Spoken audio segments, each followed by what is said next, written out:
ஹாஸ்பிட்டலுக்கு கூட்டிகிட்டு போகிற நம்ம ஜனனிக்கு டாக்டர் ஒரு மிகப்பெரிய அதிர்ச்சியான விஷயத்த சொல்கிறாரு.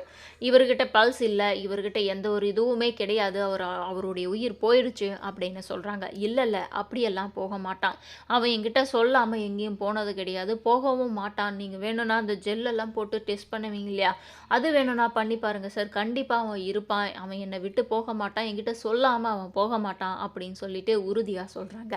சரிம்மா, உங்களுடைய நம்பிக்கைக்காக நான் இதை பண்ணுறேன், ஆனால் நீங்கள் யாருன்னு தெரிஞ்சுக்கலாமா அப்படின்னு கேட்குறாரு டாக்டர்.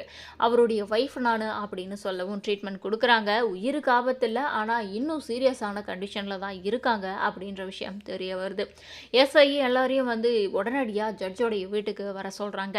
அப்போ தான் குணசேகரனை பற்றி கேட்குறாங்க. அவன் மேலே நிறைய கேஸ் இருக்குது, எதுக்காக அவனை இன்னும் விட்டு வச்சுருக்கீங்க, ஏன் நீங்கள் இதையெல்லாம் கம்ப்ளைண்ட் ஃபைல் பண்ணவே இல்லை அப்படின்னு சொல்லி கேட்குறாங்க. ஆரம்பத்தில் தர்ஷினியை கடத்தினது, அதுக்கப்புறமா வந்து நம்ம ஜீவானந்தத்துடைய மனைவியை கிள்ளிவனவனை வச்சு கொன்னது அப்படின்னு சொல்லி அப்பத்தாவை கொன்னது, எல்லா விஷயத்தையும் ஒன்று விடாத சொல்லிக்கிட்டு இருக்காங்க. இப்போ நடந்துட்டுருக்க விஷயம் வரைக்கும் எல்லாத்தையும் சொல்லியிருக்காங்க. பார்கவியோடைய அப்பா செத்தது, அந்த கல்யாணம் நடக்கிறதுக்கான திட்டத்தை போட்டதுன்னு சொல்லி ஒவ்வொன்றத்தையும் விடவே இல்லை நம்ம ஜனனி.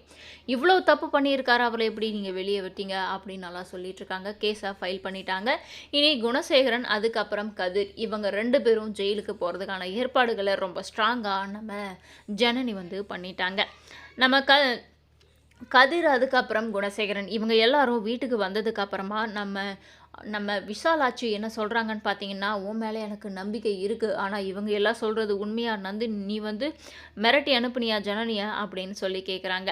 நான் எதுவும் மிரட்ட கிடையாது அப்படின்ற மாதிரி தான் நம்ம குணசேகரன் சொன்னார். எனக்கு வந்து நம்பிக்கை இல்லை அப்படின்னவும் குணசேகரன் வந்து அவங்க அம்மா மேலேயே தலை மேலே சத்தியம் அடித்து சொல்கிறாரு, நான் எதுவும் பண்ணலை அப்படின்னு சொல்லிட்டு. இப்படி ஒரு பிள்ளையை பெற்றதுக்கு நம்ம விஷாலாட்சி உண்மையெல்லாம் வெளிப்படையாக தெரிஞ்சா இவங்க என்ன பாடுபடுவாங்களோ தெரியல. ஆனால் கண்டிப்பாக இந்த உண்மை எல்லாருக்குமே வெளிப்படையாக தெரிகிற அளவுக்கு நம்ம ஜனனி கொண்டு வருவாங்க.